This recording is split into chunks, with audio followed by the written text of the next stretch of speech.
Hi guys, you're listening to Legacy Radio, broadcasting live from the Legacy Youth Zone.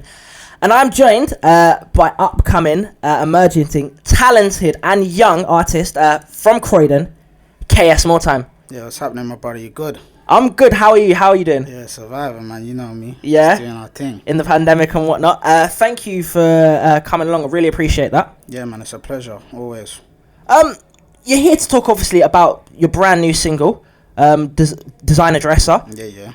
And we're going to get to that, and we're going to have a little play of that in just a little bit. But, while you're here, for those of you who, don't know you, KS MoreTime, where does the more time in that come from? No, to understand the more time, you have to understand the KS. Okay, did I jump a gun there? Nah, I'm so sorry. It's all good. I was really intrigued by the more time, because it was like, is he saying he's KS most of the time, and then sometimes he's someone else? No, yeah, that's a nice spin. You know what? That ties into it, because I got an alter ego called Dripso. So that ties into it, but it's not exactly that. It's about me as a person. So I've got a king soul, I do a killer sound, and I keep striving more time. All the time. That's really what it is. So more time. What I'm saying. That's how and we do it. Just to let us know, the KS, and where does that come from, if you don't mind saying? Yeah, man. That's as I said before. It's three things to describe myself. So I got a king soul, got a killer sound, and KS can mean whatever it means. Yeah, man. It means that's how I describe myself. I'm a king. Got the king soul. I deliver a killer sound, and I just keep striving more time. That's how we do, man. Of course. All right, cool. I like that. Tell us a little bit, just like to begin with, about your influences, and perhaps maybe who you could, if you had to compare yourself to an artist. And I know people don't like to do that, but if you could compare yourself to somebody, refer to your influences, who do you think they'd be? Those that know me know I'm a big 50 Cent and G-Unit fan. So G-Unit. G-Unit.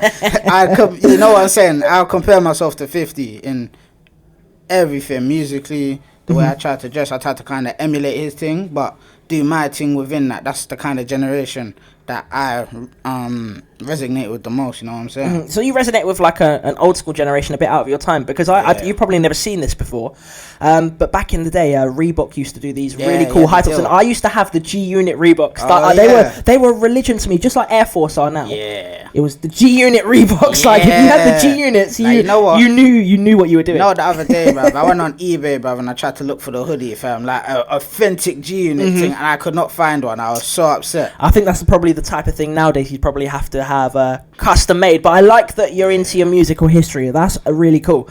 Now, talking to things that have been happening in a modern time, you won a competition, and it was one competition that you won? Was it, or if you won more than one? No, it was one, and it was recent, but it was quite a while back. But I hear that competition has previously been won by well-known UK artists or established UK artists. Yeah, man. Tell me a little bit about that experience and just how it happened. No, it was, shout out my management, MoreTime. MoreTime music, you know what I'm saying? They hooked me up, so they found it. And then I went there, done the audition. The talent show was called Sky's the Limit, run by a foundation called Foundation for Life. So I went through the audition, didn't get through. Went through the audition again, got through, and then I ended up winning the whole thing. So you know what it was? Wow. It was good, because it happened when I was kind of young. So it gave me like more of a push. And what was it that won that competition? Were you performing like like rap lyrics, or were you doing something a little bit different? You know what, back then, I was more on the grime stuff. I was like an old school Tinchy. So what I done like Bobby Schmurd had a hot song them times, and there was a grime remix of it. So what I done was I got another beat and I merged them together and then just switched it and then just done a freestyle and just shelled it. The place went crazy. So you just came up with your completely own sound at the time as well? You could say that. Basically, I got a beat and I got another beat and I just merged it mid-beat. So it was just a mashup of two. Were they two completely different genres? Two completely different beats. So you almost were like a pioneer of genre mashups a few years ago, and you didn't even realise it. Yeah, you know what it was? It was just me being young and I was like, I like this beat, I like this beat. I like this beat to this point. What can they do together? Yeah, like glue. Almost like a DJ. You're talking like. Yeah, man. Okay.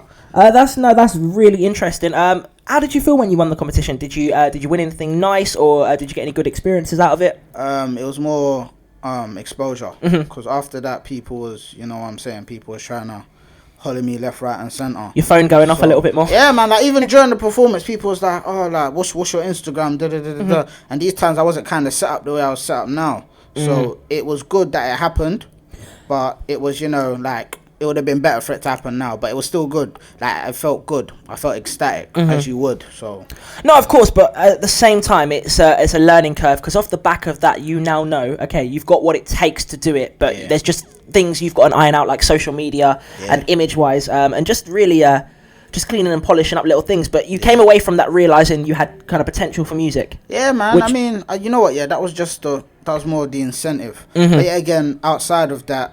That was quite a while back. I was still in school when that happened. Okay. So I had a lot of other things to balance up alongside the music, and the maturity wasn't really there. So it was good that it happened, but I would say that it was just more for publicity. Because you know what they say, no publicity is bad publicity. So yeah, all publicity is good publicity. Yeah, Something like exactly that. Yeah, no. There's no such thing as bad press. Yeah, exactly. Press is press. Okay, that's amazing. You previously did a song that focused on knife crime issues, and that one was called Heavy with the Hooks. Okay. Tell me why knife crime was an important issue for you to touch on. You know, yeah, growing up in Croydon and whatnot, it was a thing that you actively saw.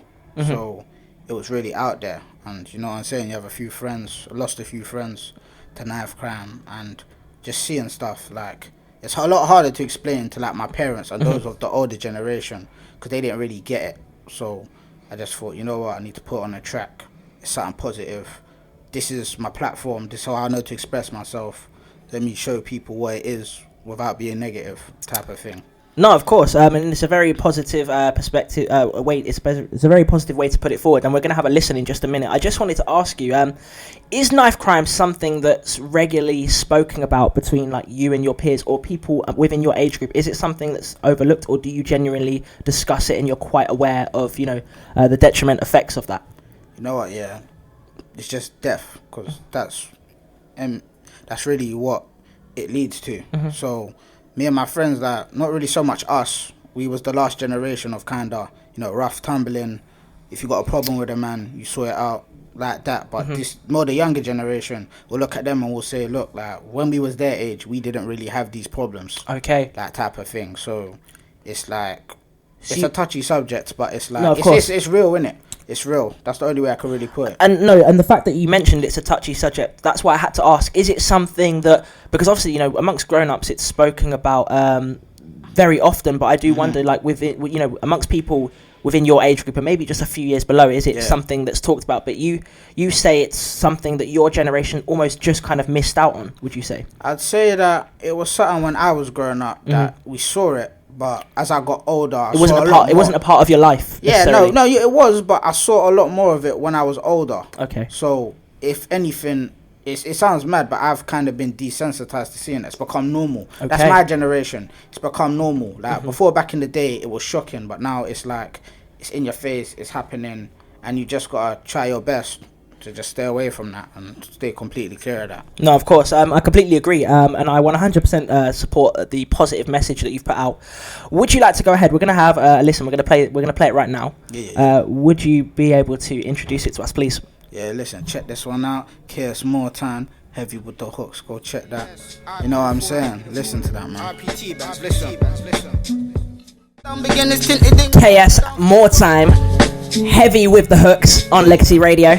Friday night, Josh Grant here with you, and I'm currently joined by the man himself, KS MoreTime, in the building. Yes, my brother, yeah. Loving the sound of that. Couldn't help but notice it had a bit of a 90s kind of vibe. And obviously you've been known to be into your 90s.